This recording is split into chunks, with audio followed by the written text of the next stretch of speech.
இன்றைய ரட்சிப்பின் வார்த்தையிலே உங்களை சந்திக்கிறதுல மகிழ்ச்சியடைகிறேன். ஒரு வார்த்தையை உங்களோடு சொல்லி பலப்படுத்த விரும்புகிறேன். வேதம் விதமாக சொல்லுகிறது, நான் கர்த்தரை எக்காலத்திலும் ஸ்தோத்திரிப்பேன், அவருடைய துதி என் வாயில் இருக்கும். இது அவர் சும்மா சொல்லலைங்க, தாவீது செய்ததனாலே தான். இந்த வசனத்தின் பிரகாரமாக அவர் செய்தார். அவர் ஆடு மேய்க்கும் பொழுதும் அவரை துதித்தார். அவர் அரசனான பொழுதும் அவரை துதித்தார். அவருக்கு முன்பதாக சிங்கங்கள் எதிர்த்து வரும்போதும் அவர் துதித்தாருங்க. கோலியாத் எதிர்த்து வரும்போதும் அவர் துதித்தார்.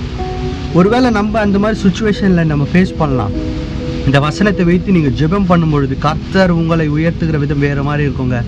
ஒருவேளை கோலியாத் போல பிரச்சனைகள் உங்களுக்கு முன்பதாக நிற்கலாம்.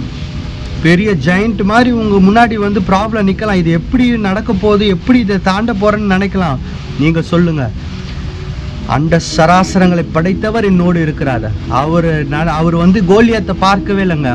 கோலியாத் அவ்வளோ பெருசாக நிற்கிறான். வெல் ட்ரெயின்டு ஆர்மிஸே அவனை பார்த்து பயந்துச்சு. ஆனால் ஒரு சின்ன பையன் முன்னாடி போய் நிற்கிறாரு.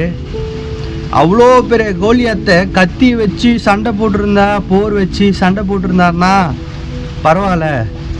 அவ்வளோ பெரிய கோலியாத்தை சின்ன கல்லில் முடிச்சிட்டாருங்க.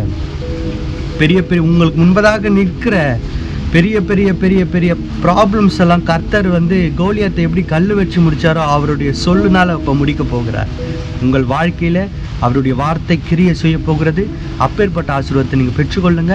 உங்களுக்கு முன்பதாக இருக்கிற எல்லா வித கட்டுகளையும் தடைகளையும் கர்த்தர் இன்று உடைத்து உங்களை அற்புத பாதையில் நடத்துவார். அப்பேற்பட்ட ஆசீர்வாதத்தை பெற்றுக்கொள்ளுங்கள். கர்த்தர் தாமே இந்த வார்த்தைகளை உங்களும் உங்கள் குடும்பங்களையும் ஆசீர்வதிப்பாராக. Have a nice day. God bless you.